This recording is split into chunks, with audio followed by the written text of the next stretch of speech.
안녕하세요. 반갑습니다. 한 주가 참 눈 깜짝할 사이에 지나고 있습니다. 오늘 아주 초겨울 날씨처럼 아침 저녁은 쌀쌀한데요. 건강 조심하시고 먼저 지난번에도 소개했지만 중세교회사 제가 쓴 만화책 혹시 필요하신 분들 강의에 다 하지 못하는 부분들이 거기에 있습니다. 참고하시고 더불어서 또 만화 외에 중세교회사 통으로 된 책이 있습니다. 그건 굉장히 방대한 내용인데 자세하게 기록되었습니다. 여러분들이 그걸 좀 확인해서 하시고 제가 쓴 이 정광훈 목사님 목사 설교 심층 분석 이게 굉장히 생각보다 뭐 이렇게 인기가 있어서 많이 팔렸습니다. 그런데 여러분들 이걸 보시면서 광화문 애국운동 전 목사님의 특별히 성령이 나타나는 말씀 집회 그 부분들을 여러분들이 좀 생각을 좀 정리하시고 특별히 뭐 제가 전 목사님 설교 심층 분석을 하면서는 굉장히 긍정적인 그 관점에서 제가 그 역사를 좀 정리도 하고 이렇게 해서 분석을 했습니다. 그 외에도 논문에 없는 내용들이 일부 있지만 제가 나중에 개정판을 지금 준비 중인데 그때 여러분들이 보완적으로 준비해 주시면 좋겠고요. 오늘은 지난번에 제가 선을 보였는데 전 목사님이 강조하시는 우남 이승만 박사 건국 대통령 우남 이승만 박사의 4대 건국 기념을 기초로 제가 나의 조국 대한민국이라는 노래를 만들었습니다. 이번에 윤석열 정부가 들어선 이후에 특별히 이승만 대통령 건국 대통령 기념 사업이 지금 활발히 진행되고 있습니다. 그 대표적인 것이 기념관이지 않습니까? 그래서 또 공교롭게 때를 맞춰서 제가 노래를 준비를 했는데 지난번에 말씀드렸는지 모르겠지만 우선 이승만 박사 관련한 노래가 제가 지금 현재 10곡을 준비했습니다. 그리고 박정희 대통령 제가 대학 다닐 때만 해도 박정희 대통령은 유신 독재로 굉장히 좀 부정적인 그 민주화 운동과 맞물려서 참 어려웠던 시절인데 지나고 나서 보니까 건국 대통령 이승만과 또 경제 산업을 일으킨 경제 기초를 넣은 우리 중수 박정희 대통령은 우리나라 5천년 역사의 부국 강병을 이룩한 두 분 대통령이다 생각이 들어서 박정희 대통령 노래도 최초로 제가 두 곡을 만들었습니다. 내일 모레가 11.6 안타깝게 운명하신 날 12.6 사태 기념일이 내일 모레 목요일이 있습니다. 그래서 제가 목요일 날그 11.6 사태 암살을 기념하는 정말 마음 아픈 그런 노래를 운명의 선택이라는 제목으로 노래를 만들었습니다. 그래서 지금 진행되는 걸로는 오늘 화요일 혁명의 불꽃처럼 하고 운명의 선택 박정희 대통령 노래가 오늘 두 곡 동영상으로 지금 이제 나올 텐데 하여튼 지금 그렇게 준비 중에 기다리고 있습니다. 그래서 이승만 대통령 10곡 박정희 대통령 관련 노래 2곡 그리고 앞으로 계속해서 지금 작업 중인데 여러분들께서 기도해 주시고 오늘은 지난 시간처럼 나의 조국 대한민국 들으시고 또 광화문 애국운동을 위해서 광화문 행진곡을 또 만들었습니다. 지난주에 들으셨는지 모르겠는데 1번 나의 조국 대한민국 이승만 대통령은 저랑 같이 한번 부르시고 광화문 행진곡은 노래는 음원은 있지만 가사가 자막에 뜨지 않아서 여러분들이 잘 좀 이해하기 힘들어서 음악만 감상하도록 하겠습니다. 그 외에 엄마 부대를 위해서 엄마 부대 탱크 부대도 만들었는데 제가 다음 기회에 들리도록 하고 오늘은 노래 2곡 먼저 나의 조국 대한민국 듣도록 하겠습니다.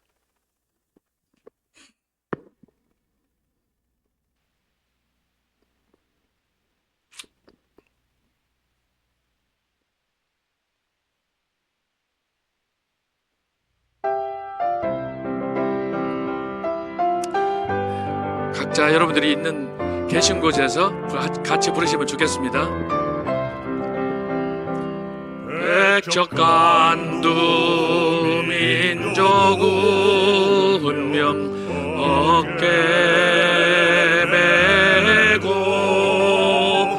열강들의 각축 속에 독립을 이뤘네.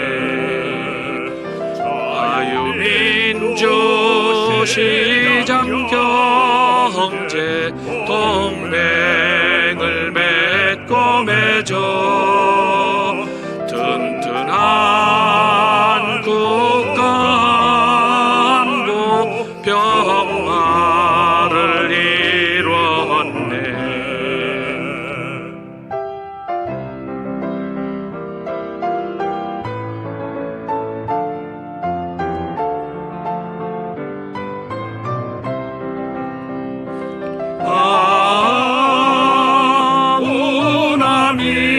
승만 나라 세운 건국 대통령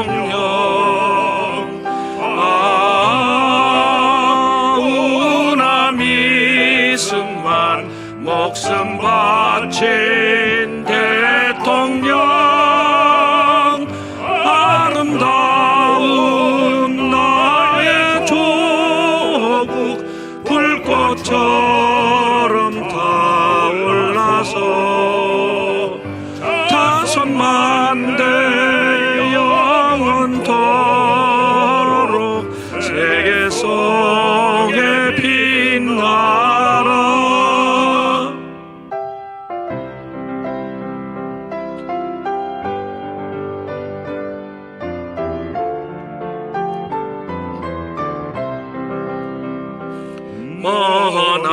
머나먼 미국 땅에 찬란한 태양 나라 사랑님의 충정 어이 비할까. 검은 깃든 걸음마다 눈물 어리어도 한 몸 빗대리라 등불이 되리라.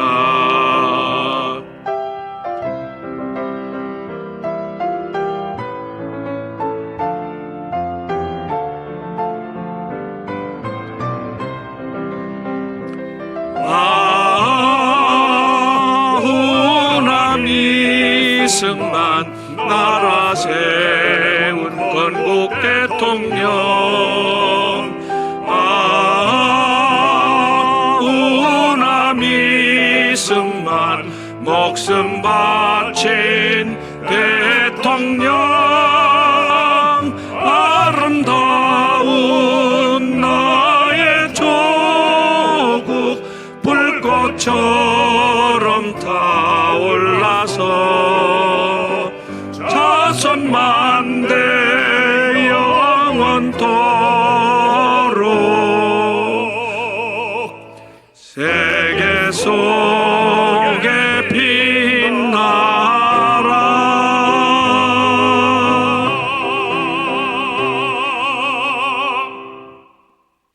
아이고, 따라 사는 게 힘듭니다.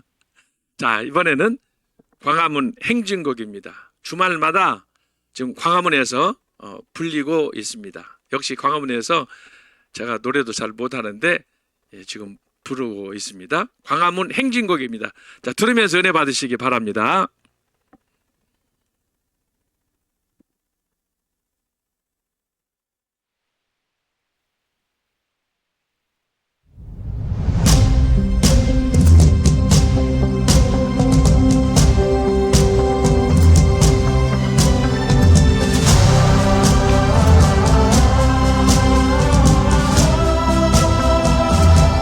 눈빛 바람 몰아치는 미스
어떻게 잘 들으셨습니까? 네.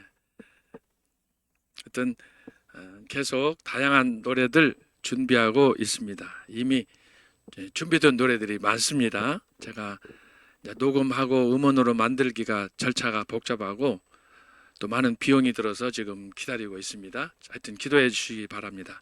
자, 이 시간에는 항상 하는 강의 방식입니다. 시로 여는 중세교회사, 오늘은 10월 단상입니다. 자, 자막을 보시고, 자, 10월 옥토버 단상입니다. 다 같이 시작. 10월 옥토버 단상. 제 너머 불어오는 바람, 조석으로는 제법 쌀쌀한 날씨. 바람 타고 산과 들은 벌써 오색빛 황금 물결. 아직 내 마음은 한여름의 청춘이건만 거스를 수 없는 무심한 세월에 깊은 한숨 하늘 찌르네. 그래도 매 순간 삶의 고비고비 별로 이룬 것 없어도 때를 따라 도우시는 주님의 크신 은총으로 감사, 감사, 감사. 주여, 이 모습 이대로 소망이 있어서 은총 있어서 기도하겠습니다. 하나님 아버지 감사합니다. 또 한 주간 새로운 날을 맞습니다. 오늘 또 주님께서 이렇게 좋은 날씨 주셔서 또 아름다운 계절에 저희들이 호흡하며 살도록 인도하시니 감사합니다. 벌써 산과 들에는 단풍이 물들어가고 있습니다. 조금 지나 단풍이 지면 또 한겨울로 이렇게 한 해는 또 저물어 갈 것입니다. 자비하신 아버지, 지난 봄에 가졌던 저희들의 희망, 여름 지나 가을이 되었사오니 특별히 가을과 더불어 열매 맺는 저희들의 신앙 허락하여 주시옵소서. 금년 한 해도 우리 광화문 애국 집회를 통하여 또 성령이 나타난 말씀 집회를 통하여 많은 은혜를 받았습니다. 나라가 얼마나 중요한지 저희들이 현장에서 수없이 경험하였고 무엇보다도 말씀을 통한 저희들의 영적 삶이 얼마나 갈급한지 우리 전 목사님을 통하여 또 성령의 나타남을 통하여 우리가 경험하고 있습니다. 지금까지 베푸신 은혜가 크고 놀랍지만 지금 현재 계속되고 있는 이 말씀 집회, 특별히 평택 순복음교회에서 진행되는 이 성령이 나타난 집회에 주께서 하늘문을 여시고 예배하신 은총을 쏟아 주시옵소서.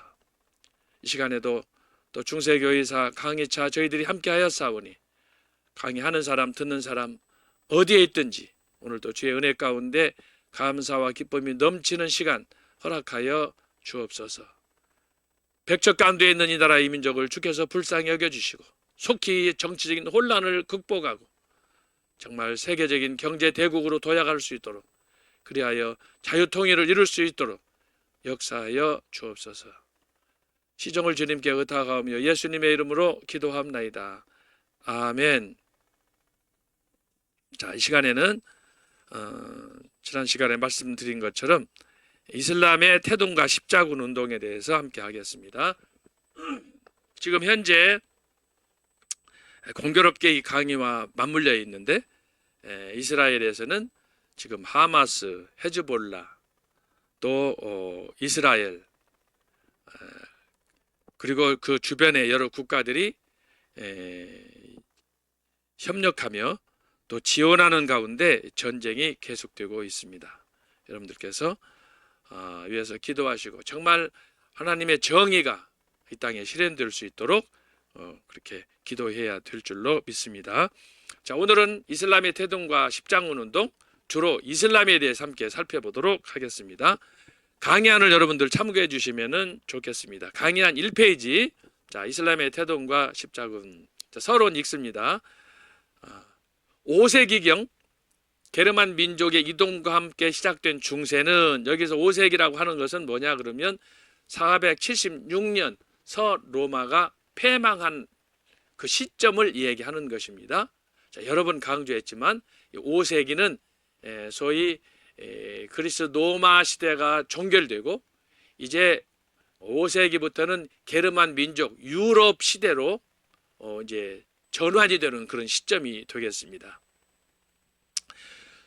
고대 그리스 로마 문화의 기독교 사상을 접목하며 활발히 발전하였습니다. 그 기초 위에서 중세는 매우 독특한 가톨릭 문화를 형성하며 곧바로 비잔틴의 이슬람 문화를 융성시켰습니다. 그러나 두 종교 간의 전개된 갈등과 대립은 엄청난 인명의 살상과 함께 화려했던 고대 문화를 무참히 파괴하였습니다. 그전에도 수많은 전쟁이 있었지만 그야말로 이제 기독교와 이슬람 간의 소위 사상 종교 전쟁이 이제 불이 붙었던 것을 볼 수 있습니다. 그래서 이제 570년에 마호메트가 태어나서 620년에 죽으면서 소위 헤지라에서 이슬람교를 창시하는데 그 이후 지금까지 역사적으로 따져보면 한 1400년 정도 계속해서 기독교와 이슬람 간의 지금 전쟁이 극대화되고 있는 상황이라고 하겠습니다. 당시 사회는 서유럽의 인구와 생산성 및 부의 급속한 증대로 기득권자인 사제와 기사 그리고 도시민들에게 보다 넓은 활동 무대를 제공하였습니다. 로마의 폐망과 더불어 소위 열린 사회로 갔다, 그 말씀을 여기서 하는 것입니다. 이때 교회는 보다 개혁된 교황청의 주도 아래 기독교 신앙과 교회의 신적 정치적 권위를 확산시켜 나갔습니다. 자, 로마 시대에는 황제가 있었다면 이제 로마가 망한 이후에 중세는 교황이라는 소위 성직자가 이제 세계 정치와 역사를 주도하는 그런 상황으로 나가게 됐다라고 하는 것입니다. 새로운 사회적 팽창 운동의 교황은 봉건 계급과 긴밀한 유대를 맺었고 지중해에서는 이탈리아 도시들이 상인들과 합류하게 되었습니다. 그러니까 급속도로 사회 전반에 국가 전반의 모든 것들이 변하는 시점이 되었다. 이것이 중세로 가는 길목이었다는 것을 말씀드립니다. 그런 가운데 당시 교회는 재정적으로 안정을 되찾으며 로마 통치 안에서는 교회가 숨을 못 쉬었잖아요. 나라가 없으니까 껍데기만 이 교회 형태로 갖췄기 때문에 힘을 쓰지 못했지만 중세에 가면서 교회가 재물로 물질로 부하게 되는, 그래서 이제 교황청이 결국은 그것 때문에 타락하게 되는 그런 또 아이러니한 그런 상황을 맞게 된다라고 하는 거예요. 재정적으로 안정을 되찾으며 오랫동안 침체했던 애신앙심을 되살렸습니다. 이로써 동서로 갈라진 교회를 통합하는 계기를 마련하게 되었습니다. 기독교인들은 7세기 이후 이슬람 교도들에게 빼앗긴 성지 예루살렘의 탈환과 알비파와 카타리파 같은 이단의 박멸, 그리고 푸러시아의 슬라브족 제압을 위해 십자군 전쟁을 일으켰습니다. 이 운동으로 기독교인들은 그동안 이슬람이 장악한 지중해 지역, 예를 들면 서유럽의 스페인과 시칠리아, 팔레스타인을 되찾고자 하였습니다. 그리하여 서유럽은 지중해를 둘러싸고 종교적 미명 아래 십자가와 초생딸이 대치하게 되었습니다. 여기서 십자가는 기독교를 상징하는 것이고 초생딸은 저희 이슬람교를 대치하는 상징하는 그런 표시다라고 하면 되겠습니다. 그래서 십자가와 초생딸. 역사적으로 이슬람교의 기독교에 대한 약탈과 오랜 지배는 서유럽 기독교권의 전쟁 불가피론을 더 이상 막지 못했습니다. 그러나 막상 서방교회가 실전을 위해 이슬람에 맞설 수준에 오른 것은 겨우 13세기였습니다. 이때가 바로 이제 십자군 운동이 철정에 이르던 바로 그 시점이다라고 하는 것입니다. 그 이전 9에서 10세기 동안 이슬람교는 당시 유럽에서는 찾아볼 수 없는 찬란한 문화를 꽃피우며 빠르게 확산되었습니다. 그러므로 기독교가 감히 이들에 맞선다는 것은 상상할 수 없었습니다.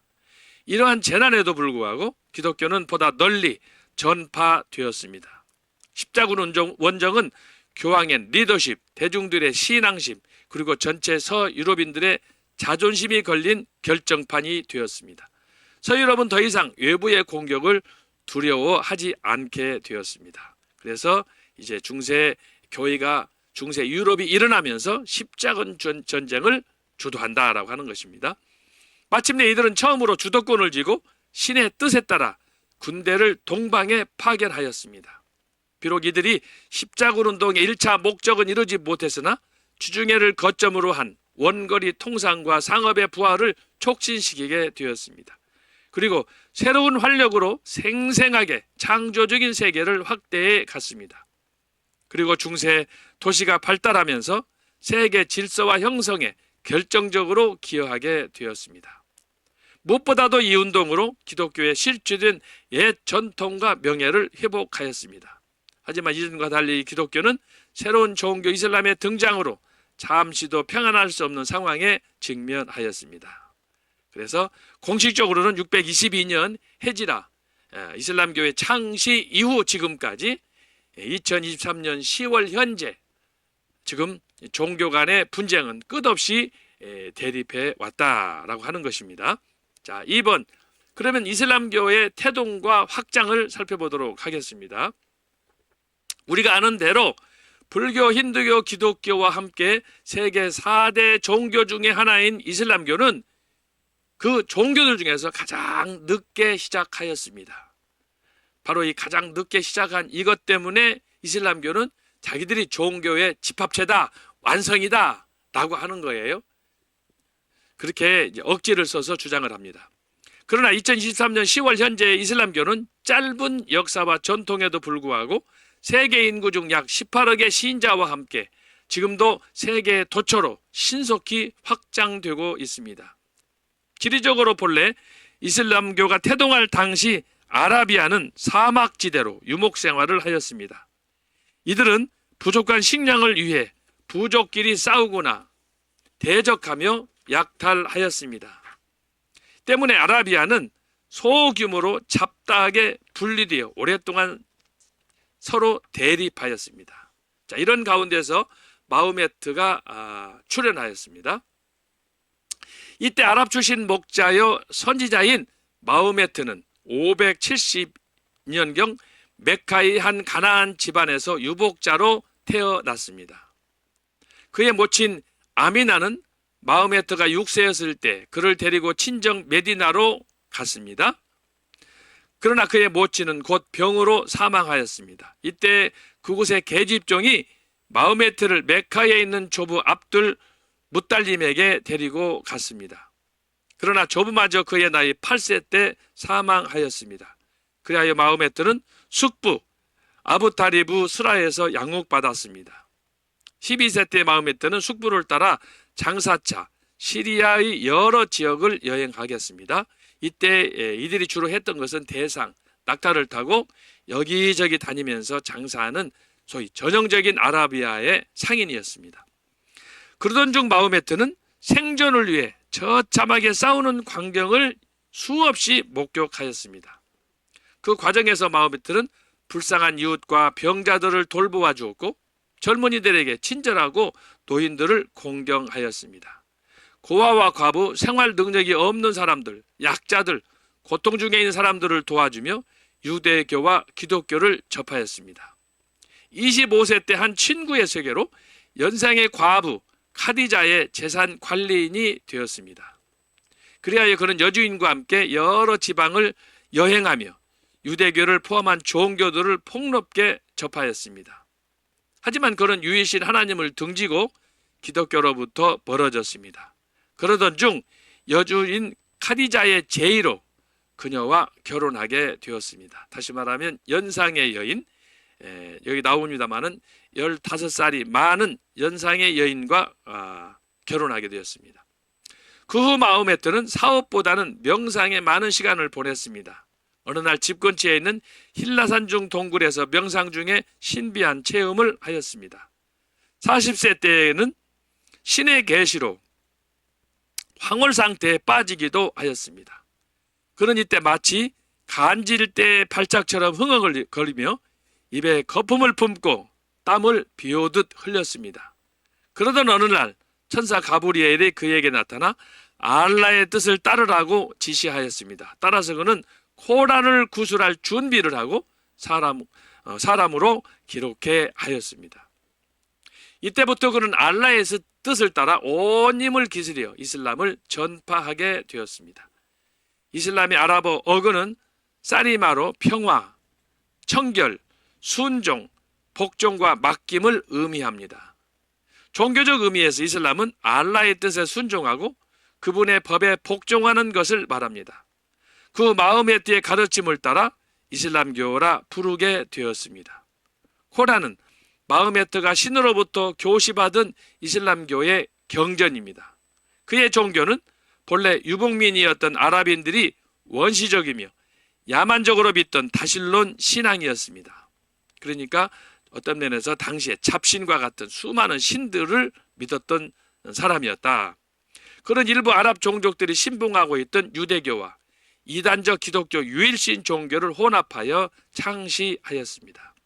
자, 여기서 말하는 그 소위 이슬람의 그 종교적 그 신학은 유대교와 기독교 이단의 유일신 이것을 종합한 것이다라고 하는 것입니다. 그렇기 때문에 우리가 살펴보겠지만 이슬람교는 우리가 전통적으로 믿어오는 현재도 믿고 있는 그런 하나님에 대한 소위 그 삼위일체 하나님 또 관련한 예수 그리스도의 구원자로서의 그 메시아 이런 것들을 다 거부합니다.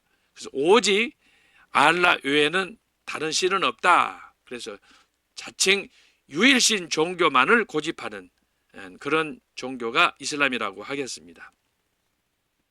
당시 아랍인들은 메카와 홍해를 중심으로 교역에 종사하였고 때때로 메카의 카바 신전을 방문하는 순례자들로 많은 수입을 얻게 되었습니다. 메카인들은 부와 권력만을 극단적으로 추구하였습니다. 그 결과 가난하고 약한 자들이 방치되었습니다. 이때 마호메트는 고향 메카에서 포교를 시작하고 당시 사회의 부조리를 강력히 비판하였습니다. 그리고 이교적인 여러 신앙을 공격하였습니다. 이로써 그의 주변에 가족을 비롯한 일단의 개종자들이 모여들었습니다. 마호메트는 일단의 신자들과 함께 AD 622년 6월 메카를 탈출하여 외가가 있는 북쪽 메디나로 피신하였습니다. 이것이 헤지라, 즉 성천으로 이해가 이슬람의 원년이 되었습니다. 자, 여기서 우리가 알 수 있는 것은 자, 메카라고 하는 것입니다. 그리고 여기 두 번째로 전쟁 중에 그가 피신했던 메디나죠? 메디나. 이게 1번, 이게 2번. 3번은 나중에 보겠지만 예루살렘. 이것이 소위 이슬람교의 3대 성지예요. 3대 성지. 출생지, 피난지, 승천지 이렇게 되겠습니다. 당시 예언자의 도시 메디나는 내부적 파쟁에 휘말려 있었으나 이곳에 정착한 마호메트는 그곳의 파쟁의 조정자가 되었습니다. 그가 이 지역의 종교와 정치 지도자로 두각을 나타내자 주민들이 이슬람교로 개종하였습니다. 그러나 이를 거부한 유대교도들은 추방이 되었습니다. 마호메트는 당시 53세 되던 해에 9살 된 소녀와 결혼하였습니다. 메디나에서 마호메트는 신의 예언자이며 지상에서 신의 뜻을 집행하는 사람이 되었습니다. 그는 신정국가를 건설하고 메디나를 중심으로 교세를 신장시켰습니다. 그리고 그는 630년에 흰 낙타를 타고 메카를 점령하였습니다. 그리고 하늘에 돌이 있는 카바 신전에 이르러 모든 신상들을 부수고 그곳을 알라의 신전으로 삼았습니다. 이를 계기로 이슬람교는 급속히 확장이 되었습니다. 마호메트는 아라비아 반도의 통합을 꾀하던 중에 632년 시리아 원정에서 사망하여 메카에 묻혔습니다. 그는 임종시에 주여 유대인과 기독교인을 파멸해 주소서, 가브리엘이 나에게 다가왔도다 라고 하였습니다. 자, 그래서 사실은 이슬람교는 그 이슬람의 뜻과 같이 화해와 사랑의 자비의 종교가 아니라 결국은 이걸 보면은 피해 종교인 것을 알 수가 있습니다. 2번 역사적 발전. 마호메트의 사후 이슬람교는 신앙 원리와 실천을 통해 서로의 결속을 다지며 급속히 발전하였습니다. 알라의 후계자 칼리프는 전 세계의 정복을 위해 영토 확장에 나섰습니다. 당시 아라비아의 생활은 식량 부족으로, 지금도 여러분 그 중동의 사막지대를 보면 아시겠지만 그때 지금부터 한 1500년, 1400년 전에 그들의 그 핍절한 생활은 여러분 상상하실 수 있을 것입니다. 당시 아라비아 생활은 식량 부족으로 어린이 유기와 부족 간의 전쟁이 빈번하였습니다. 사실 이때만 해도 아라비아만 그렇겠습니까? 우리나라만 해도 이때로 하자면은 600년 되면 삼국시대예요. 삼국시대. 600년대. 이제 우리가 대표적으로 이제 백제가 신라에 망하던 때가 668년이니까 그때 고구려 백제가 신라에 의해서 망하지 않습니까? 그래서 삼국시대가 이제 통일신라대로 가는 그런 격동기에 바로 이때 이 아라비아, 우리나라도 그때 당시에 어렵지만 이 아라비아에서는 더더욱 농사를 지을 수 있습니까? 뭐 할 수 있습니까? 그냥 양치고 염소치고 소 키워서 그걸로 먹고 살아야 되는, 여기저기 유목 생활을 하면서 전전긍긍해야 되는 그런 때였기 때문에 너무너무 소위 부족 간에 식량 부족으로 전쟁이 빈번했다. 이에 마호메트의 후계자들은 유아유기를 금지하고 직면한 위기를 전쟁으로 극복하면서 호전적인 카레 종교로 발전시켰습니다. 그 결과 수장 칼리프는 막대한 수입과 권력을 확보하였습니다. 그 후 이들은 중동의 여러 국가들을 정복하며 폭발적으로 성장하였습니다. 자, 마호메트가 죽은 이후에 한 20-30년 만에 엄청난 변화가 일어났는데, 635년에 다메섹, 지금 현재 시리아죠. 638년 시리아와 팔레스타인과 예루살렘, 그러니까 계속해서 정복 전쟁을 펼쳐나가는 거예요. 그 다음에 642년에 알렉산드리아, 지금 현재 이집트예요. 그 다음에 651년에는 시칠리아와 페르시아, 즉 이란 쪽, 이것을 점령하였습니다. 그러니까 불과 한 20-30년 사이에 결국 현재 지금 중동에 있는 그런 그 나라들을 대부분 다 점령하고 이슬람화한 것을 볼 수 있습니다. 자, 안타까운 것은 뭐냐? 이때 이후로 기독교가 제대로 이쪽에는 선교도 잘 안 되고 기독교가 힘을 전혀 쓰지 못한 그런 상황이 되었다. 하여튼 이슬람이 들어가면은 씨를 말리는 그런 상황이 되었다라는 것을 바로 여기서 보여집니다. 그리고 큰 함대를 건설하여 649년 지중해 동부의 전략적인 요충지인 구브로 섬을 점령하였습니다. 655년에는 소아시아 반도 서남부 르기아 지방에서 비잔틴 제국의 함대를 섬멸하여 지중해 제해권을 획득하게 되었습니다. 자, 이렇게 해서 이제 소위 중동의 유럽 여러 나라들이 이슬람화 되다 보니까 당시에 기독교로 확장되었던 뿌리를 놓았던 교회들이 이제 어려움을 겪게 되는 것입니다. 이것이 이제 1095년까지니까 약 한 500여 년 동안 이제 성지 순례도 하지 못하고 자유롭게 신앙생활을 하지 못하는 그런 억눌림 속에 마침내 이제 십자군 운동이 전개되는 거죠. 자, 어쨌든 초기에 한 20-30년 사이에 이후 이슬람은 종교적 성향에 따라 두 개의 분파로 나뉘게 되었습니다. 한참 부흥하던 그 시기입니다. 그 둘 중에 하나는 뭐냐? 코란의 순수성 유지를 위해 마호메트의 혈통을 이어받은 칼리프가 후계자가 되어야 한다라는 시아파 이란과, 다른 하나는 코란의 구전을 덧붙이며 마호메트의 혈통이 아닌 자도 칼리프가 될 수 있음을 인정하는 순니파 터키가 있습니다. 시아파는 신성 불가침의 반전, 법전 코란을 기초로 신정주의를 고수하고 순위파는 마흐메트 같은 예언자들을 중시하며 종교와 정치를 구분하였습니다.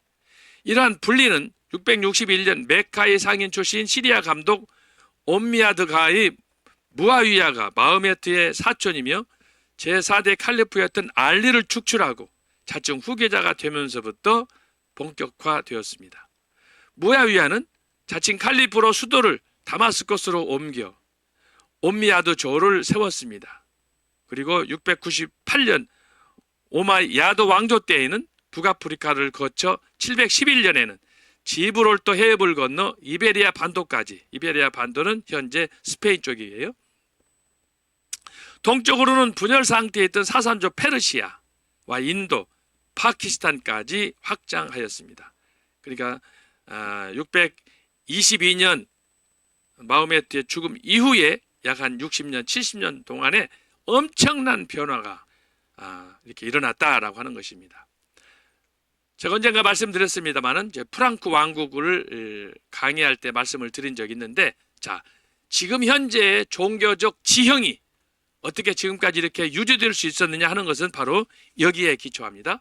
711년 서고트 왕국을 멸망시킨 이슬람 교도들은 724년에는 인더스강과 중국의 서부 지역까지, 732년에는 프랑스와 스페인 사이의 피레네 산맥을 넘어 곧바로 유럽의 심장부를 침공하였습니다. 자, 622년 마흐메트가 죽은 이후 100년이에요.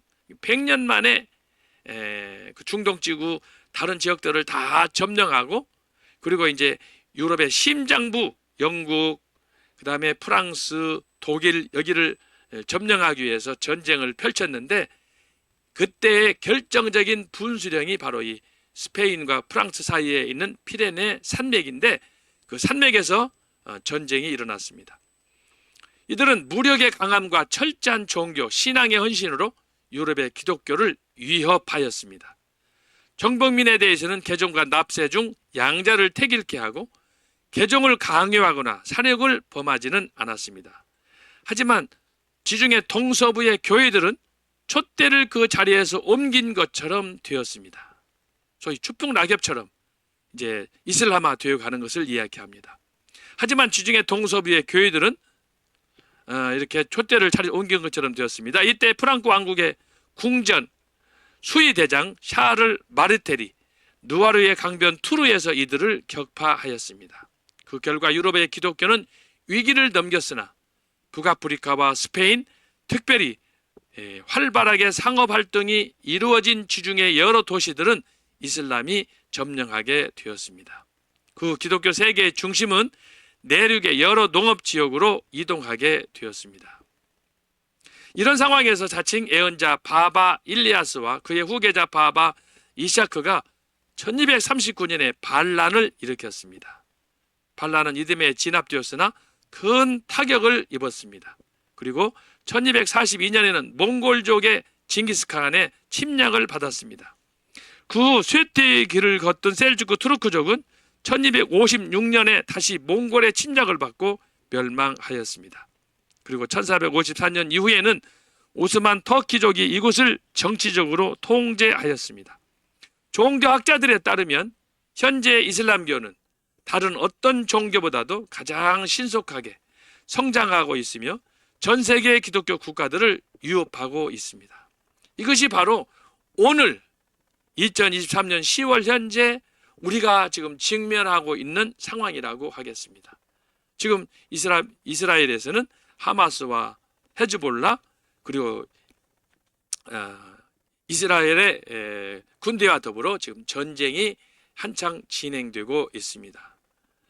혹시라도 이 전쟁이 세계 3차 전쟁으로 가지 않을까, 그런 지금 우려 속에 지금 세계인들이 주목하고 있습니다.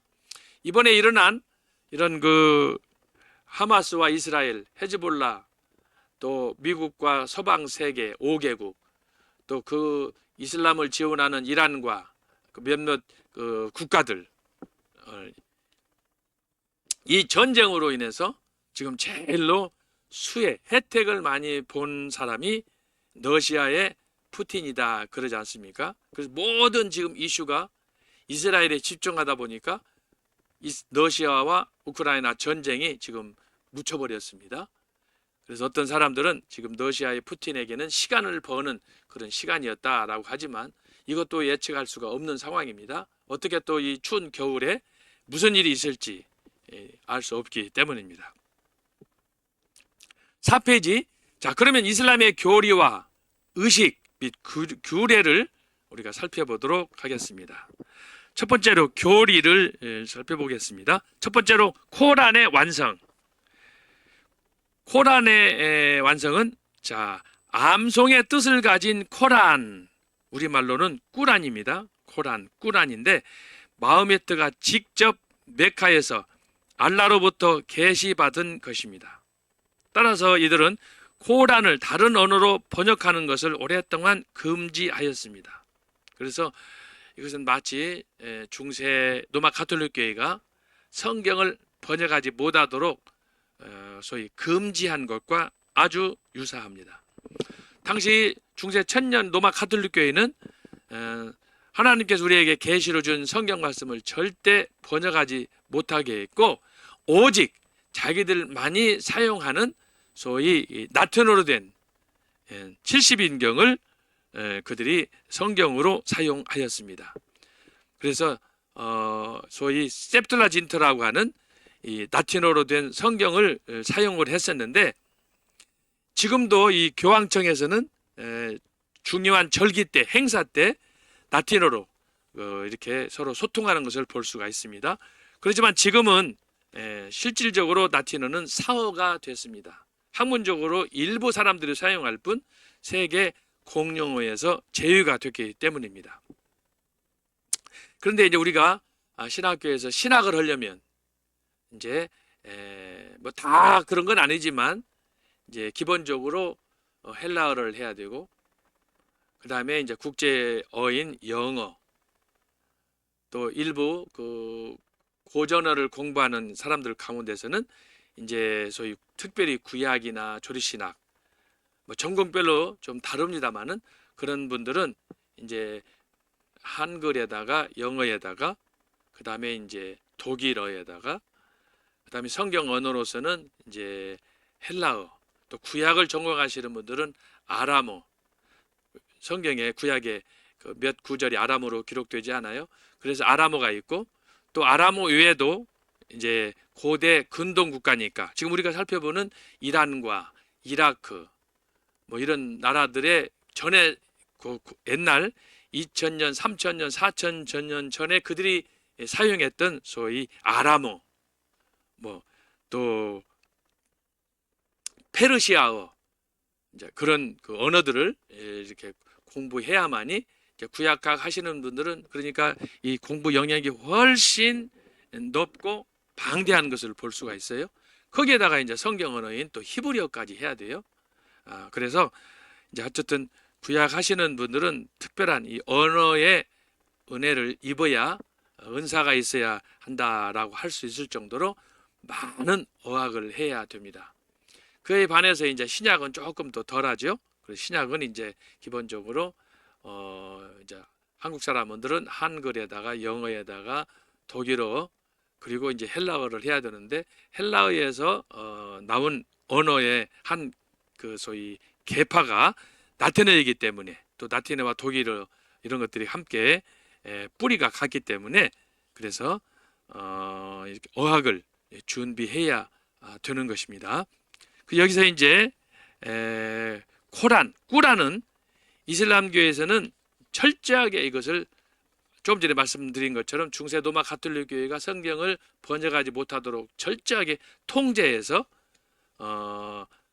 일부 성직자인 자기들만의 언어로 이렇게 사용을 했었는데 이 금기를 깬 것이 이제 1300년대 그리고 1500년대 존 위클리프를 통해서 그리고 마틴 루터를 통해서 이제 성경이 번역되면서 그동안에 1000년 동안 닫혔던 하나님의 말씀, 이 하나님께서 우리에게 주시고자 하는 구원의 말씀이 구체적으로 어떤 내용인가 하는 것을 성경 번역을 통해서, 그것도 각국의 언어로 번역되는 과정에서 사람들이 도전을 받고, 그동안 우리가 한마디로 속았구나.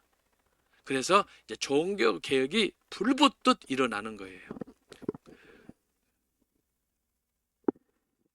그래서 성경에 대해서 이제 새롭게 눈을 뜬 그런 소위 종교 개혁 전의 개혁자들, 존 이클리프 같은 이런 성경 번역가들이 나타나게 됐고, 이것에 이제 그 방점을 찍은 사람이 바로 마틴 루터 아닙니까? 마틴 루터가 독일어로 이 성경을 번역하는 과정에서 다시 한번 하나님 말씀의 참된 의미를 깨닫게 됐고,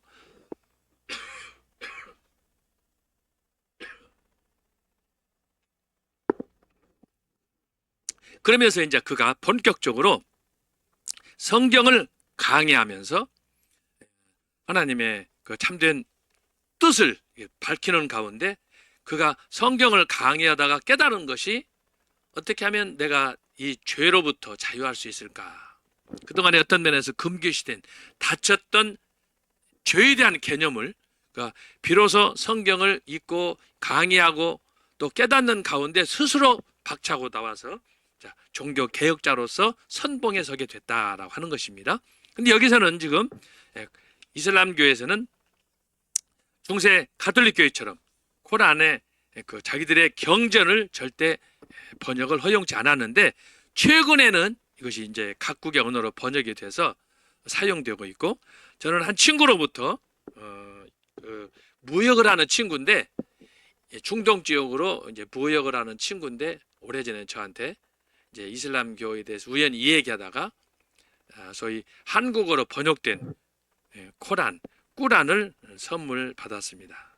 그래서 저도 아주 잘 활용하고 있는데, 어쨌든 꾸란의 완성은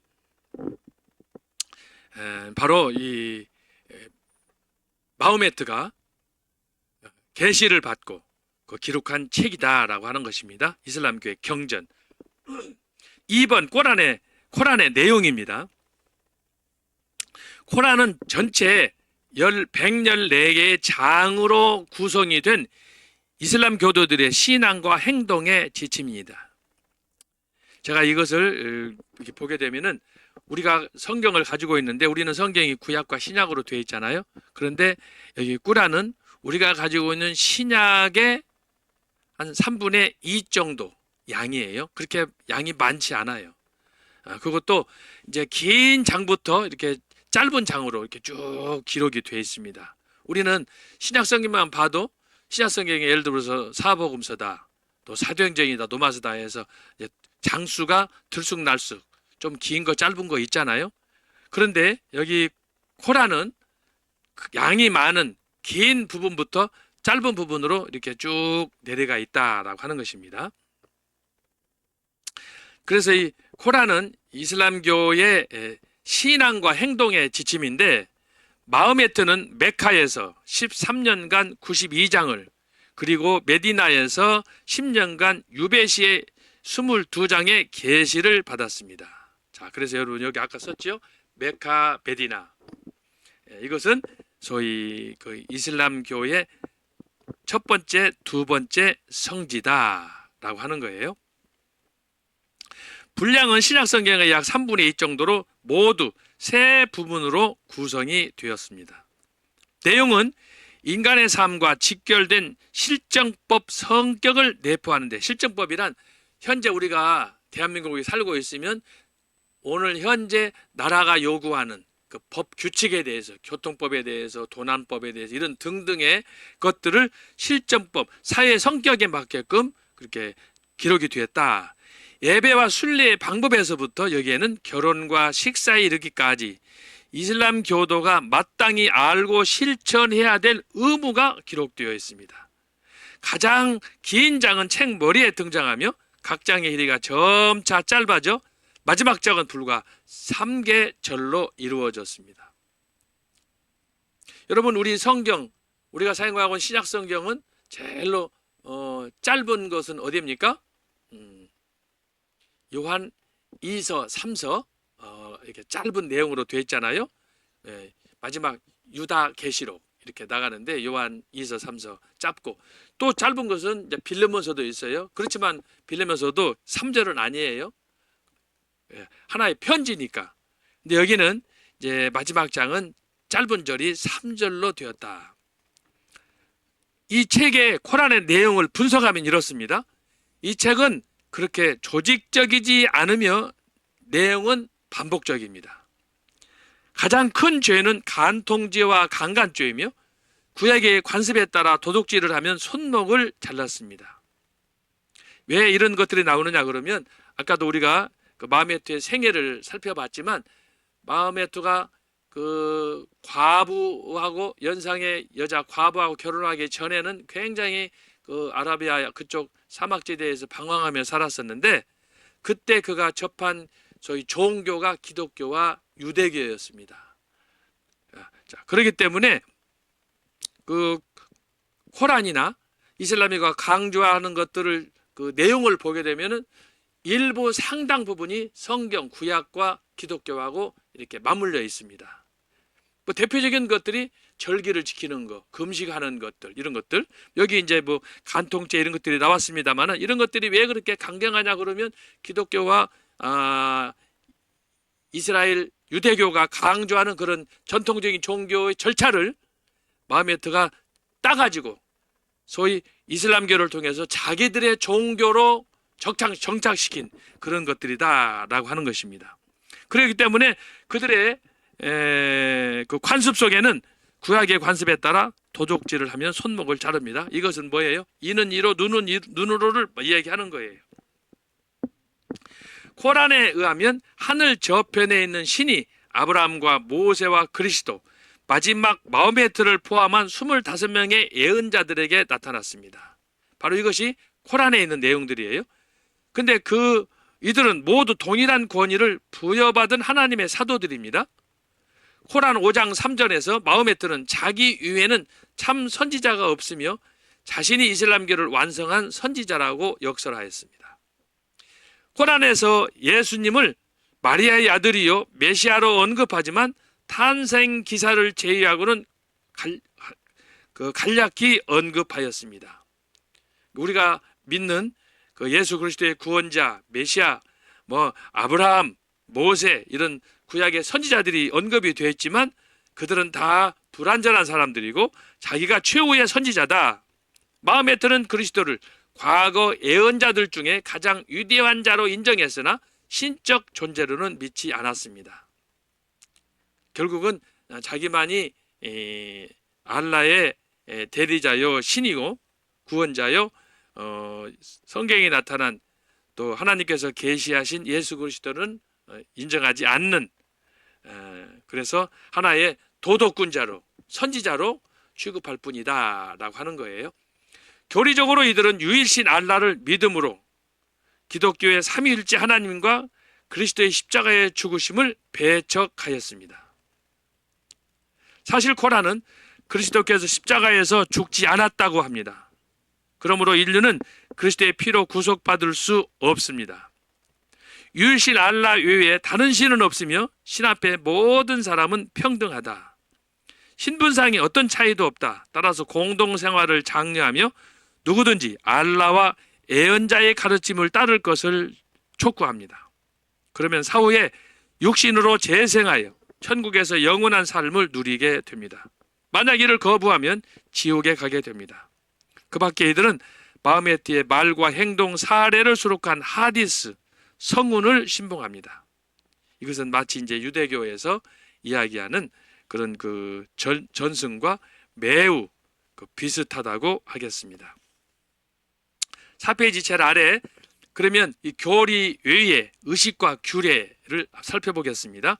의식과 규례는 이들의 종교 생활을 실천하는 아주 매우 중요한 의식 가운데 하나입니다. 그 중에 대표적인 것이 뭐냐 하면은 1번 메카의 순례입니다. 지금 그 중동의 전쟁 중에서도 지금 그 소위 금식 기간이기 때문에 그들이 지금 그 금식하고 또 메카를 순례하는 그런 절기가 지금 당도했는데 뭐 이런 절기 중에도 그들은 이렇게 전쟁을 놓지 않고 계속해서 싸우고 있습니다. 메카는 이슬람 교도가 아니면 들어갈 수 없는 이슬람의 종교 중심지입니다. 메카 순례는 모슬림에게는 평생의 꿈이며 반드시 이행해야 하는 오행, 즉 예배, 신앙 고백, 단식, 희사, 순례 중에 하나입니다. 그래서 여러분 이제 그 성지 순례, 이스라엘 사람들도 성지 순례, 그리고 우리 기독교인들은 이제 그 이스라엘이라든지 심지어 소아시아라든지 몇몇 성경에 기록된 그 성지들을 방문하기도 하는데, 여기 그 이슬람교에서는 이 메카는 반드시 평생에 한 번, 가능하면 자주 이렇게 순회를 해야 된다라고 하는 것을 가르치고 있습니다. 뭐 여기 기록된 거 평생에 이행해야 하는 오행으로 예배, 신앙, 단식, 회사, 순례들이 이렇게 중요하지만 어쨌든 이들은 특별히 이 순례, 그 소위 성지 메카를 순례하는 거. 그래서 여러분들 그 뉴스라든지 또 요즘에 유튜브라든지 보게 되면은 그들이 그 메카를 순회하는 그 광경을 보면은 감히 상상할 수 없는, 소위 시계 반대 방향으로 해가지고 최대 인파가 모일 때는 200만에서 250만이 모여서 그 줄을 맞춰서 이렇게 돌아가는 것을 볼 수가 있습니다. 그들이 순례하는 목적은 유일 절대신 알라의 신앙을 메카에서 서약하는 것입니다. 메카에서 내가 이렇게 살겠습니다. 하나님과의 어떤 맹약, 다짐, 이것을 그곳에서 하는 거예요. 어떤 면에서 이것은 그 하나의 의식이다.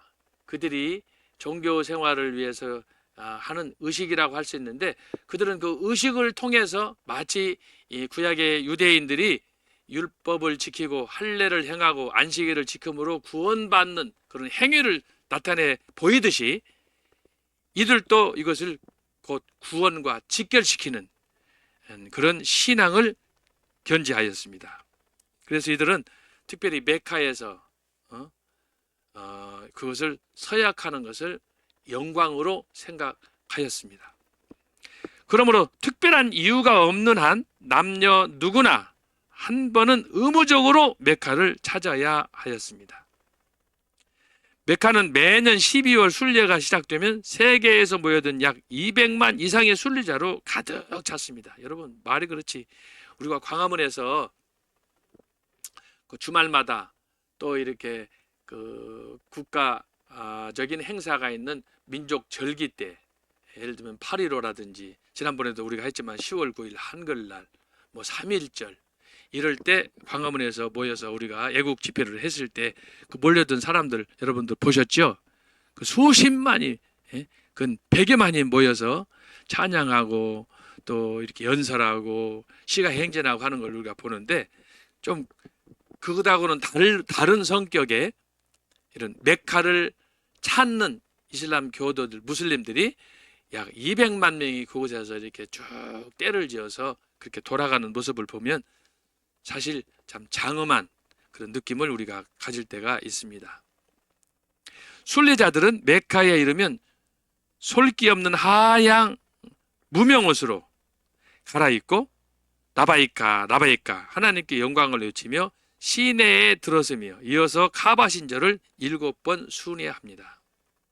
제가 한 번은 우리 신대원생들하고 성지를 여행하다가 이제 그 이집트에서 배를 타고 이스라엘로 건너가게 되었습니다. 마침 그때 이슬람의 이 금식을 하던 그런 절기였는데, 우리 일행이 한 30여 명이 배를 타고 이집트에서 이제 그 이스라엘로 건너가는데, 그 배에 거의 한 뭐 99%, 98% 그 배에 탄 사람들이 다 모슬렘 순례객들이었습니다. 메카로 가는 거예요. 그런데 그 메카로 가는 사람들을 보니까 이제 그 사람들도 그 각자 그 개개인의 빈부차 때문에 좀 부유한 사람들은 손자까지 다 손자 손녀까지 데리고 이렇게 가족이 팀을 짜가지고 여행을 하고, 그렇지 못한 사람들은 이제 각자 개인이 이제 재정을 마련해가지고 그곳에 건너가는데, 가서 보니까 우리 일행들하고 이제 그 일행들하고 같이 섞여서 뭐 우리는 우리대로 신학생들이니까 이제 있었고 그 사람들은 여기저기 흩어져서 있는데, 우리와 함께 가는 중에 당시에 스코틀랜드에서 그 파견된 한 선교사가 이렇게 아프리카에서 선교하다가 이제 안식년차 귀국길에 도대체 이 메카 이슬람교가 어떤 것인가 하는 것을 확인도 할 겸 또 귀국길에 성지를 여행하는 그런 과정에서 저희들과 함께 했는데, 그때 이제 그 이슬람 지도자 중에 한 사람이, 수많은 지도자들이 여러 나라에서 왔으니까 많지만 그 중에 한 족장이라고 할 수가 있겠죠. 나이 좀 지긋하신 분이 저한테 찾아와 가지고 하는 말이, 피부 색깔이 다른 저 여인은 누구냐. 말씀드렸던 것처럼 스코틀랜드 교회에서 파송한 아프리카 선교사로 이제 성지 순례를 하고 안식년차 고국으로 돌아가는 그 상황인데, 제 기억으로 그때 당시에 연세가 한 40대 중반 정도 된 좀 아름다운 그런 백인 선교사였는데, 저한테 와가지고 지금 금식 기간, 라마단 기간으로 성지 순례를 하고 있는 이 이스라엘 아랍 촌장 지도자가 저한테 와가지고 그 선교사를 소개시켜 달라는 거예요. 소개시켜 달라는 거예요.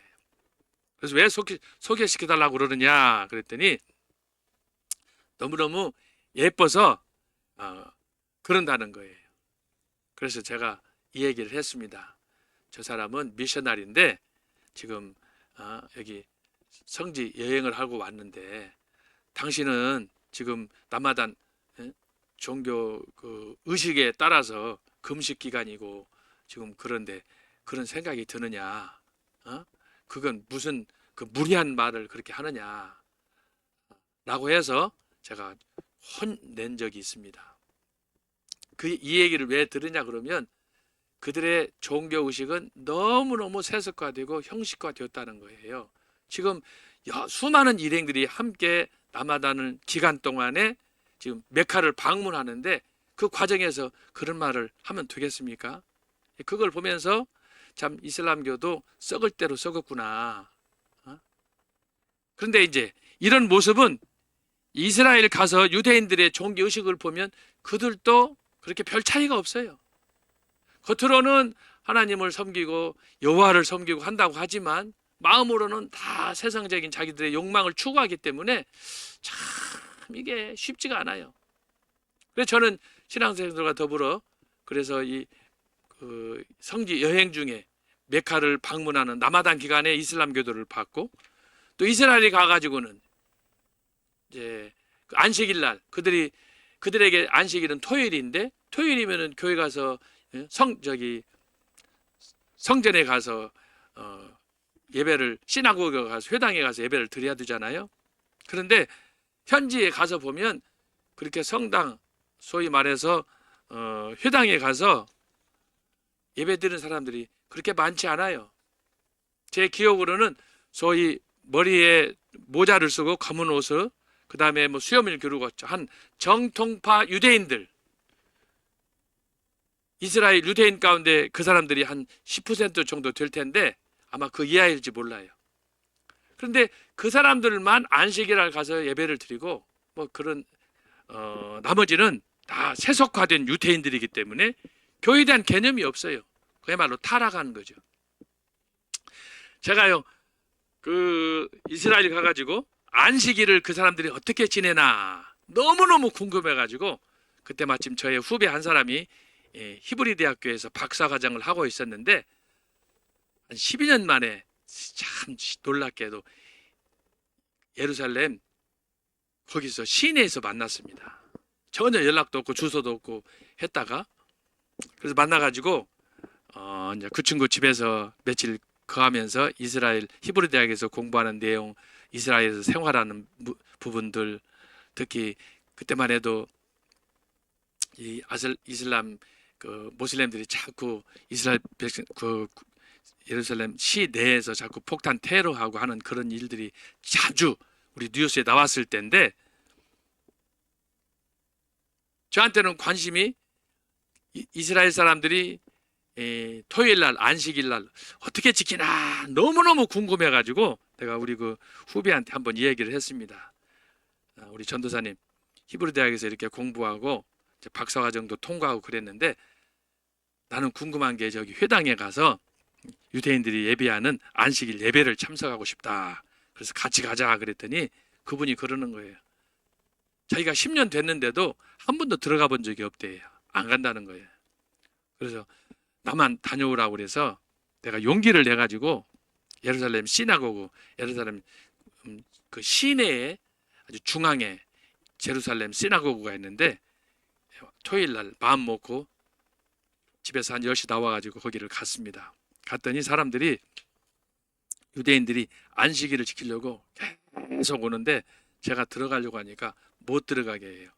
그래서 왜 그러냐 그랬더니 그 임시로 만든 머리에 쓰는 모자가 있어요. 자기들은 그 쪽방 모자 같이 다 준비를 해왔고 저는 이방인이니까 준비가 안 됐었는데 그 들어갔더니 저를 위해서 임시로 만든 종이로 우리들도 가끔씩 비가 오거나 할 때 날씨가 뜨거울 때 신문지로 이렇게 말아가지고 모자를 쓰고 그러잖아요. 그런데 조그마한 딱 머리만 가릴 수 있는 그 임시로 만든 종이 모자를 주어서 그걸 뒤집어 쓰고 그 교회 회당 앞에 갔더니 그 유대인들이 문지기가 들어가라고 해서 들어갔습니다.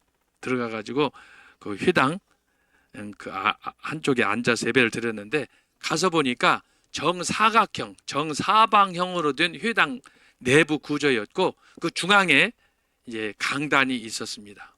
그리고 제가 들어간 곳은 사방이니까 강단을 중심으로 동서남북 이렇게 소위 회당이 있었는데 그 한 군데 앉아서 이렇게 들어가서 고개를 숙이고 기도하고 나서 눈을 떴더니 그 앞에서 우리 같이 교동문을 하는 것처럼 성경을 통독으로 계속 이 사람들이 읽고 있었는데 그때 읽었던 그 사람들이 이제 이사야서를 읽고 있었어요.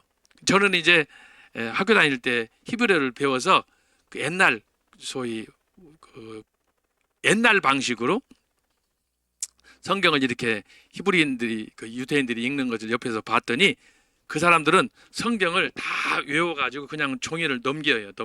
그래서 내가 이제 옆에 앉아서 이제 암송하는 걸 따라서 이렇게 성경을 봤더니 저한테 손가락으로 그 지금 암송하는 부분들을 가르쳐 주는데 저는 읽기 바쁜데 그 사람들은 암송하니까 얼마나 진도가 빠른지.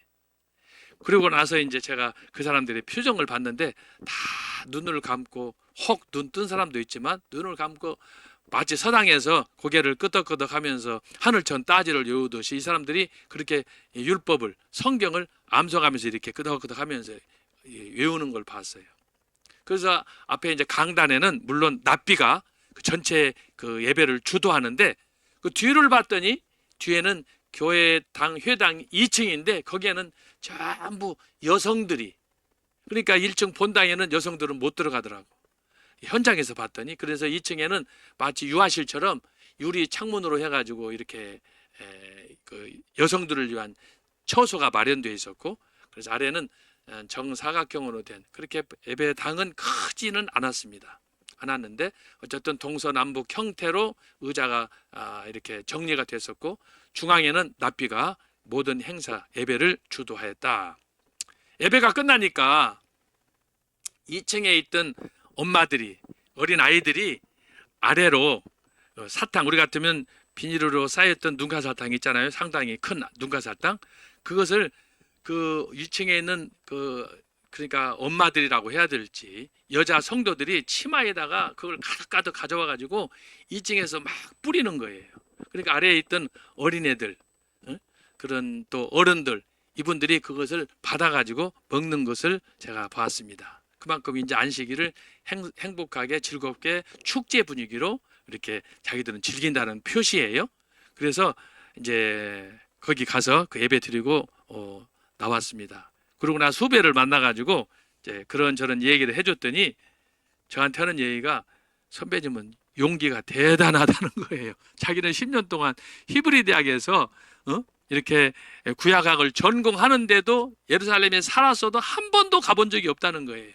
근데 저는 며칠 여행하다가 여행 중에 한번 거기를 들어가서 참 지금 생각으로는 굉장히 좋은 경험을 했습니다. 그래서 회당 내부 구조도 봤고 그 안에서 일어나는 납비와 그 소위 유대인들과의 그 교감, 어떻게 성경을 소위 암송하고 성경을 보는가, 여러 가지 것들을 제가 현장에서 경험을 한 적이 있습니다.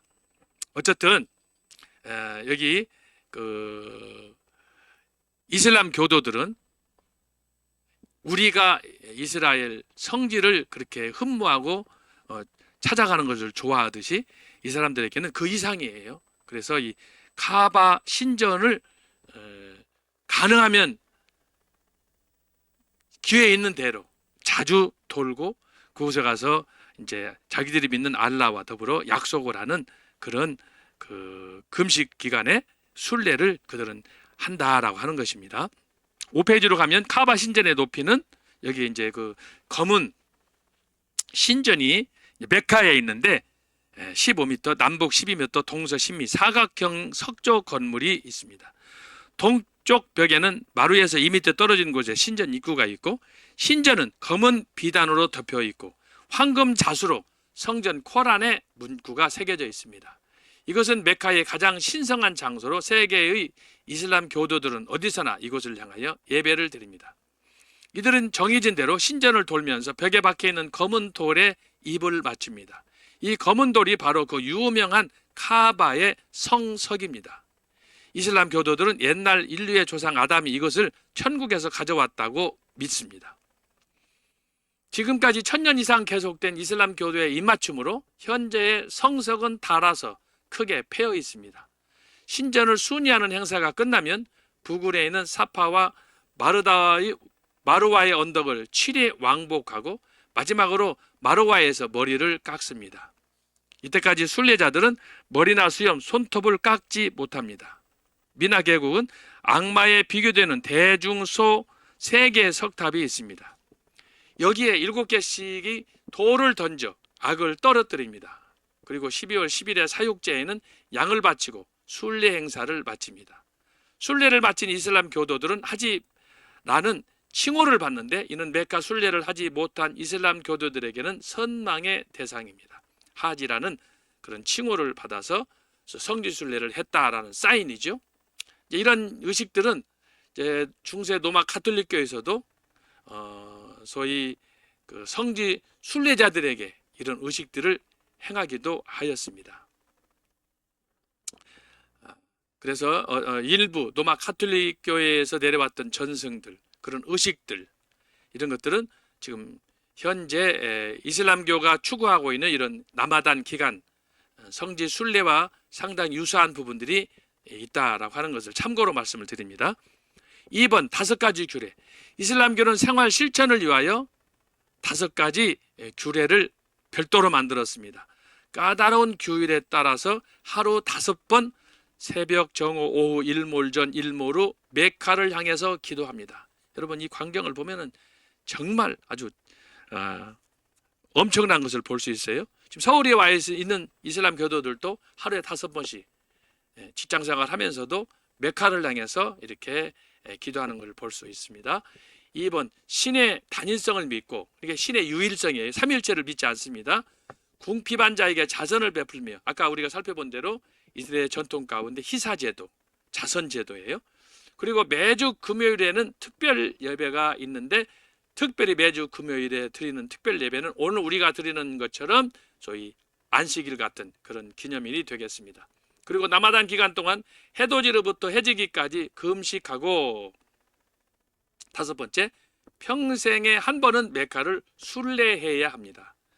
그 밖에 술과 음식, 일부 다처제와 노동 제도를 용인합니다. 술과 음식, 그 중에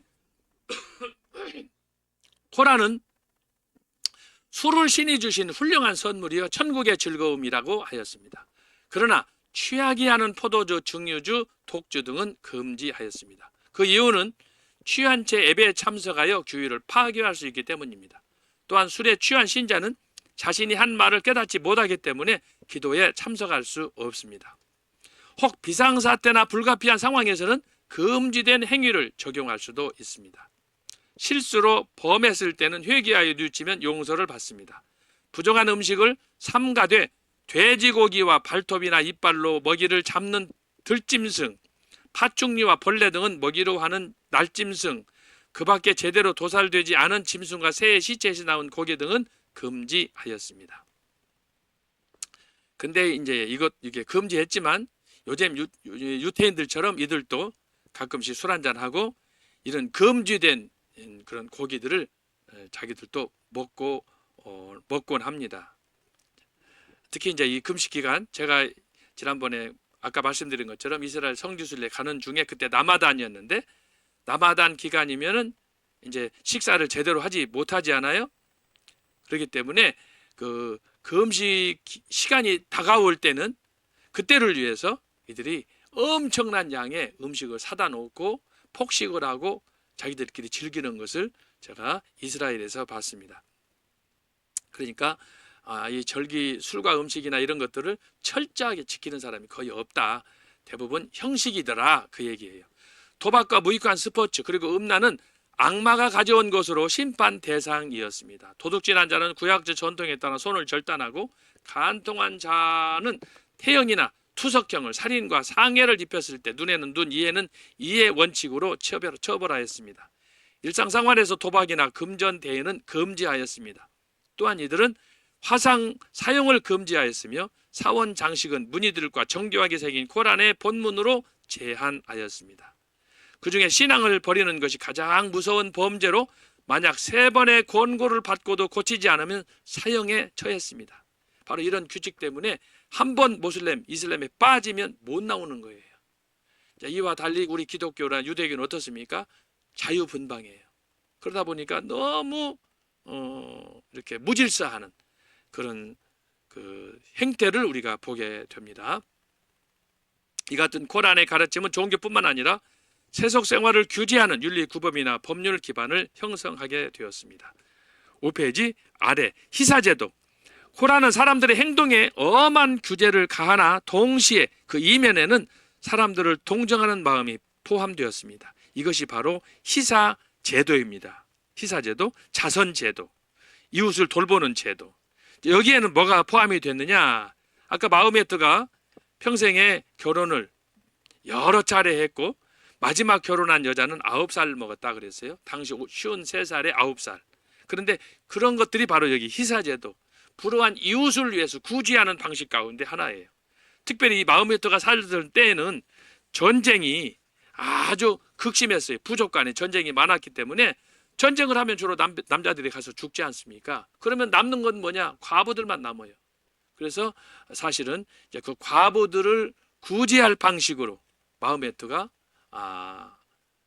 그들의 생계도 있고 자녀 교육도 있기 때문에 한 것인데, 그것이 이제 교리화되고 전통이 돼서 그래서 이제 코란에도 공식적으로 4사람까지는 결혼을 할 수 있도록 그렇게 명시가 되었습니다. 그러다 보니까 일종의 일부 다처제죠. 예, 그런 것들이 기록됐다. 그 다음에 6페이지 마지막입니다. 상호협력과 일부 다처. 코란은 상호협조를 위해 가난한 자에게 희사를 하고 고아에게 친절하라고 하였습니다. 그 밖에 스스로 행하는 자유희사 외에도 부자들이 일정한 금액을 내어 가난한 사람을 구하는 정액 희사도 있었습니다. 정규적으로 하는. 희사 용도에 대해서는 빈자와 곤궁한 자, 개종자, 노예, 부채로 곤란을 겪고 있는 자, 그 밖에 알라의 도를 지키는 자들에게 실행해야 됩니다. 코란은 4명의 합법적인 아내와 제한 없는 노예 신분의 첩을 허용하였습니다. 이 부분에 한국의 많은 그런 여성들이 속아가지고 이슬람교도와 결혼했다가 낭망하는, 이건 이제 빼도 박도 못하는 인생 삶을 이제 포기하는 그런 절망 상태에 빠지게 됩니다. 그래서 이제 최근에도 제가 들은 얘기니까 영국의 한 여성이 이슬람 모슬렘하고 교제하다가 이제 결혼을 약속하게 됐고, 결혼을 약속하니까 이제 이란으로 가게 됐어요. 이란으로 가서 보니까 거기에는 이미 결혼한 아내가 3명이 있었습니다. 그런데 어떻게 결혼해서 거기까지 갔는데, 그래서 싫다고 고국으로 온다고 그러니까 골방에다가 처박아 가지고 나오지도 못하고, 이건요 빼도 박도 못하는 거예요. 이건 뭐 어쩔 수 없이 그의 인생을 이제 포기할 수밖에 없는 그런 상태로. 그것이 바로 여기서 말하는 이슬람이 강조하는 일부 다처 제도의 한 폐악이다. 처음에는 굉장히 전쟁으로 인해서 죽은 남편들의 그 과부들을 구제하는 목적으로, 그래서 선심을 쓰는 데 했지만 이것이 지금까지 계속해서 유지가 되었다. 그리고 마흐메트 자신은 많은 철을 거스렸는데 그 중에 하나가, 그 중에 대부분들이 죽은 자들이 아내였고 마지막이 9살 된 그런 어린 소녀였다라고 하는 것입니다. 마지막 4번째 D, 결혼과 여성의 역할. 결혼과 여성의 역할에 있어서는 여성은 이슬람 교도들에게는 너무너무 처참한 신분 비하라, 이렇게 생각하면 좋겠습니다. 이들의 결혼과 이혼은 남성의 주도 아래 실시됩니다. 특히 이혼은 남성이 3번에 걸쳐 나는 너와 기혼한다라는 선언으로 성립이 됩니다. 그러나 이것은 거의 불가능하다는 얘기예요. 불가능. 여성이 청혼을 거절할 수 있으나 일단 결혼하면 남편에게 의존적입니다. 여성은 남성이 지불하는 결혼 지참금과 유산을 상속받을 수 있으나 남성에 비해 불리한 조건들이 많습니다. 사실상 불리한 조건들이 많다는 것은 불가능하다라고 하는 거예요. 그러나 1979년 이란 혁명 이후 이슬람 세계에서 여성의 지위는 철저히 무시되어 왔습니다. 이란의 여성들은 머리부터 발끝까지 검은 베일, 즉 이슬람 전통인 차도르로 온몸을 감싸는 습관과 전통을 따르게 되었습니다. 이슬람 그 교도들의 그 가족 여성들의 지위, 제가 스코틀랜드에 있을 때도 바로 옆집에 이슬람 교도가 사는 그런 집이었는데, 우연히 그 결혼해서 사는 여성과 만났더니 자기는 함께 결혼한 사람이 자기 포함해서 5명이라고 하더라고요. 그래서 자기는 예를 들면 이제 남편이 어느 날 자기와 동침을 원할 때, 그때는 자기 혼자 결정을 못하고 서열로 1번, 2번, 3번, 4번, 5번 있는데 1번 제일 먼저 결혼한 그 아내한테 허락을 받고 남편하고 동침을 한다는 거예요. 그러면 남편하고 동침하려면은 그 첫 번째 부인을 설득을 해야 되는데 어떻게 설득하느냐? 자기가 가지고 있는 용돈이나 이런 것들을 선물을 간직했다가 주고, 뇌물로 주고 남편하고 하룻밤을 자는 거예요. 참 이거 말이 그렇죠. 보통 치욕이 아니지 않습니까? 결혼해서 살지만 내 남편이 아니야. 허락받아야 되고, 그것도 순서라도 남편이 허락해야 되는 거예요. 참 이것이 이슬람의 현실이다. 그러니까 우리가 주변에서 혹시라도 이슬람 교도들과 사귀는 사람이 있거나 결혼한 사람이 있거나 하게 되면은 잘 가르쳐서 여기서 빠져나오도록 우리가 해야 되겠습니다. 3번 역사적 유산입니다. 역사적 유산은 참 어느 민족이나 어느 종교나 그 긍정적인 부분이 있는데, 그 중에 하나가 뭐냐라고 하면은 2번째입니다. 이들의 업덕 중에 가장 탁월한 것은 현재 우리가 사용하고 있는 아라비아 숫자입니다. 1, 2, 3, 4, 5, 6, 7, 8 아라비아 숫자. 이 기호는 사람이 만들어낸 것 중에서 가장 탁월한 기호요, 과학적인 발명품으로 꼽히고 있습니다. 현재 전 세계에서 사용하고 있는 아라비아 숫자는 아프리카의 토인들과 북극의 에스키모인들도 사용하고 있습니다. 그 밖에 우리가 사용하고 있는 용어 중에 알코올, 알칼리, 설탕, 소다수, 파자마, 탬버린, 연금술, 십진법, 우리가 돈 사용하는 수표, 면, 옷, 의복이죠. 카라반, 그 다음에 소파, 시럽 등은 아라비아어에서 유래되었습니다. 우리가 흔히 이거 사용하는 용어들이에요. 자, 이런 면에서 역사적으로 그들이 기여를 많이 했다라고 하는 것이고, 주로 이것은 언제 이렇게 세계로 확산이 됐느냐 하면은 이제 9세기, 10세기, 아까 7세기 638년 그다음에 한그 마음의 또 사후 30년에서 60년 사이에 전 세계로 급속히 확산이 됐다고 했지 않습니까? 심지어 이란 같이, 그리고 700년대 가면은 스페인까지, 그래서 732년에는 프랑스, 독일까지 제패하려고 아까 말씀드린 것처럼 그 산맥을 넘어가는, 피레네 산맥을 넘어가는 전쟁을 했지만 그 전쟁에서 지는 바람에 오늘날 유럽이 보존되는 그런 일이 있었다. 자, 그것도 참 역사에서 우리가 생각해 보면 참 감사하지 않을 수가 없어요. 만약에 그 성이 소위 그 피레네 산맥을 넘어왔다고 한다면 오늘 유럽도 전부가 다 이슬람화가 됐을 것입니다. 자, 강의를 정리하면 오늘 이슬람의 태동은 뭐 전체적으로 봤을 때 불가피한 상황이었지만 이 마호메트의 등장으로 인해서 기독교는 원치 않게 이슬람교와 대립하게 됐고, 극렬하게 대립하게 됐고, 결국은 지금도 예루살렘을 성지로 하고 이슬람교와 기독교와 유대교가, 예루살렘의 뜻은 무엇입니까? 하나님의 평화가 있는 그런 도성임에도 불구하고 한 번도 지금까지 3000년 동안 평화가 없는 전쟁의 도시, 갈등과 대립의 도시가 되었습니다. 그래서 오늘 그 이슬람의 태동과 관련해서 우리가 간단하게 역사를 살펴봤고, 그래서 중요한 것은 지금 현재 이스라엘에서 벌어지고 있는 전쟁과 관련해서 여러분들이 이슬람의 종교에 대해서 조금 더 이해를 하고, 수니파, 시아파, 그리고 그들이 내부적으로 사용하는 라마단 같은 금식 제도, 금요일 날 예배하는 금식, 그런 절기들, 이런 것들을 좀 잘 이해했으면 좋겠습니다. 언제 이 전쟁이 끝날지 알 수 없지만 지금 많은 종교학자들이 지금 유튜브에 막 쏟아내지 않아요? 주님 오실 날이 머지 않았다라는 암시예요. 어쨌든 우리가 믿음으로 잘 준비하고 어제부터 시작된 평택 성령의 나타남 집회에 여러분들이 기도하시면서 참여하심으로 많은 은혜를 받고, 결국 이 시대에 저와 여러분이 사는 길은 정광 목사님과 더불어 애국운동, 그래야 나라가 살고, 또 성령의 나타난 말씀 집회를 통해서 저와 여러분의 영원히 사는 그런 축복이 있기를 간절히 기도합니다. 기도하겠습니다. 하나님 아버지 감사합니다. 오늘 또 이슬람의 태동과 또 십자군 운동에 대해서 우리가 살폈습니다.